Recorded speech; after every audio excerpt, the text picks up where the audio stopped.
Hi, I'm ChengweiLiu from ESMT Berlin. My co-author, Chia-Jung Tsay from Wisconsin Business School, and I are very pleased to have this opportunity to introduce you to our research paper, The Variance of Variance, which was nominated for the Best Paper Award and eventually a runner-up for this award at the Behavioral Strategy Interest Group at the Strategic Management Society. The motivation of this paper is really to celebrate a particular string of work of Professor James G. March. And actually, our paper is already published at the Research in the Sociology of Organizations, a volume that celebrates and advances the work of James G. March. So, of course, G. March was known for his contribution to the behavioral theory of the firm, but this paper really highlights another signature of his research, chance models. So what is chance model? So chance model is really those models that utilize this randomness and introduce how these empirical regularities can be the product of how randomness operating in a structured environment.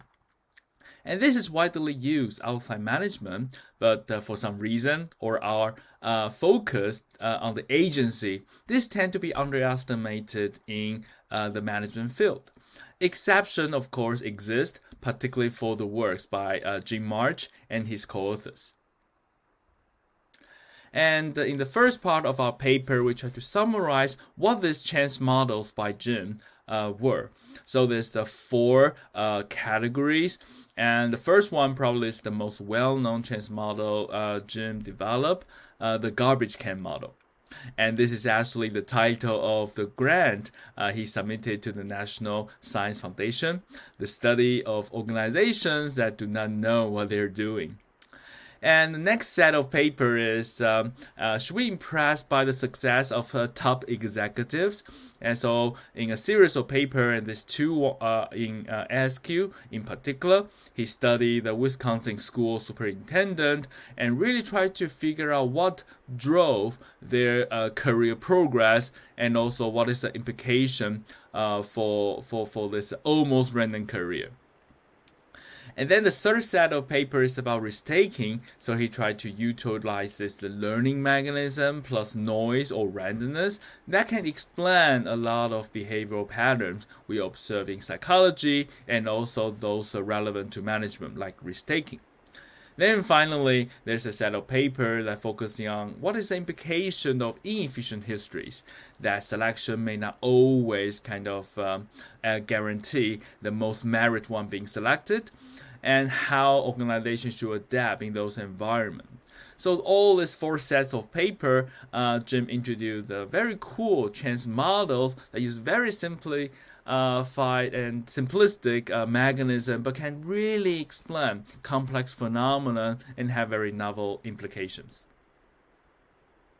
So let me just use this, the second set of the paper, this when should be impressed by the executives, as an example. So Jim in his paper highlight a side effect of selection. So the three graphs kind of focus on a very typical phenomenon in organizations. So consider an organization try to recruit people into their organization and promote the better one in their hierarchy. So, of course, initially there's a lot of variances in their merit or skill among the candidates, and they try to perform, and then performance, of course, is their merit and some component of noise or luck. But that's all fine, because the better performing one are presumably also the one with a higher merit, so they got promoted, they got higher. So the average skill over time or over the selection round, as you can see from figure A, average skill of the survivor increase over selection. So this is why this is a typical process for assessment center or this competitive selection in organizations, because the one being selected are indeed better than the rest. But figure B highlight the side effect of selection, and also one highlighted by Jim March. That is, those being selected, the variances in their skill, or you can say diversity, decrease very quickly. So at the end of the selection round, or the one being promoted to the top of the organizations, like those superintendent in Wisconsin education system, they are all very good, as also indicated by figure A. However, the differences among them are tiny. And figure C just highlight, well, you can also compare those being promoted and all the candidates from the last round. The differences among them, or you can say the skill improvement rate, decrease even more dramatically or quickly compared to figure B. It means that the selection is increasingly inefficient and ineffective. You are not really selecting the much better one among the candidates as the selection goes. So what's the implication? Well, in one of the follow-up paper, Jim tried to connect to this phenomenon of executive pay. So if the executive, they're all kind of very similar, although they're very good, but very similar, why should we still pay some of them so much money? Because the implication is that, well, if you observe some organizations, they perform very well, when you also know their CEO are so similar to other competitors, then the differences in their organization you should attribute more to being at the right place at the right time, or simply luck. So why should we pay them so much then? And Jim highlight, it's about the ambiguity. So once you promote to that high level, whatever you do and whatever performance your organization obtain, the causal relationship between the two become increasingly ambiguous.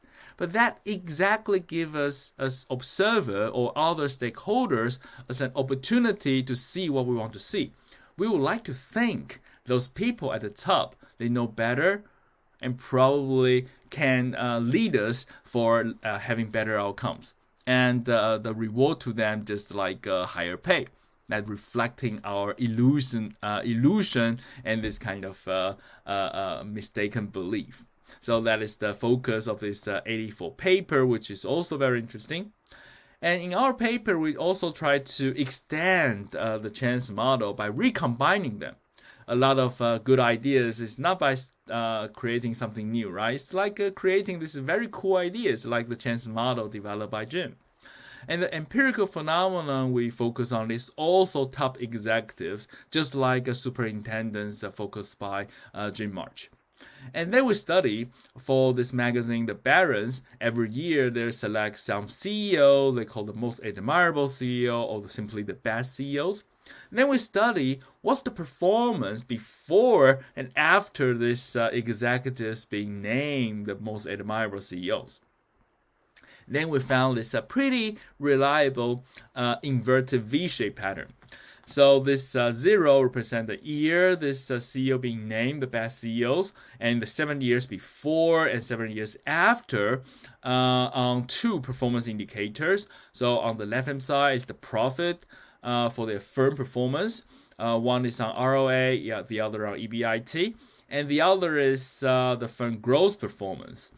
And this is all kind of a rescale as rank. So compared to the other companies in the same industry as indicated by the SIC code. So this inverted V-shaped pattern is pretty clear that the performance of the organization increased, well, moderately before they being named the CEO, but declined sharply after this event. The usual explanation for this phenomenon is usually the hubris, overconfidence, complacency if the CEOs, or the statistical explanation like a regression to the mean. But in our paper, we combine several models or chance models of Jim and produce a novel explanation. It is really a combination of their excessive risk-taking and also low skill, incompetence actually, and their slow adaptation. So if you want to know more detail, feel free to take a look at our paper. But I think this is a very interesting alternative explanation for why this dramatic decline in their performance occur after they're being named the CEO. In some way, it's just their luck has run out. So, of course, Jim, in his model textbook, Late in March 1975, he talked about how should we evaluate a good model, and he has the three criteria. If it's true, is it beautiful, and it's just. So we discuss all three in our paper. We want to highlight the just implications. Particularly for the examples we talk about, well, Jim's earlier work simply implied that we pay them too much. They may be marginally better than the rest, I mean this best performing CEOs, but not so much. So this is really an exaggeration of their contribution to the organization, Jim highlighted. But our contribution or our paper suggests that, well, this is entirely unjust because many of them are not that good in the first place. So we should reward them less compared to, say, the second best, the lower performing CEO. And this also offers hope because we identify this non-monotonic pattern. Actually, the second best CEOs, their performance or their firm performance are more sustainable because the CEO involved, they took a more reasonable risk and are less stubborn than the top performing CEO, and also they adapt in a more reasonable way compared to those stars. So thank you again for this opportunity for sharing our research, the behavioral strategy interest group. Here's just a funny observation to end this sharing that this paper actually won 2 runner-up award from both the Academy of Management and from the behavioral strategy interest group at the SMS. So we would like to hope those who read our paper do believe our paper is good, but try to practice what we preach and give us a second best, because our argument is exactly forget about the best and reward the second best. Thank you very much.